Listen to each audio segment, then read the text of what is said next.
ગાંધીનગરમાં સાબરમતી નદીમાં દશામાની મૂર્તિ વિસર્જન વખતે બની દુર્ઘટના. પાણીમાં ડૂબી જવાથી 3ના થયા મોત. ફાયરની ટીમે 3 લાશો બહાર કાઢી. અમદાવાદ શહેરના પોલીસ હેડક્વાર્ટર ખાતે પોલીસ કમિશનરની 7 માળની હાઈટેક ઓફિસ થઈ તૈયાર.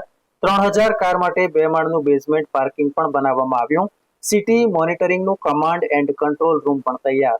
બળાત્કારના કેસમાં જોધપુર જેલમાં આજીવન કેદની સજા ભોગવતા આસારામને 7 દિવસના મળ્યા પેરોલ. 11 વર્ષે પહેલી વાર મળ્યા પેરોલ.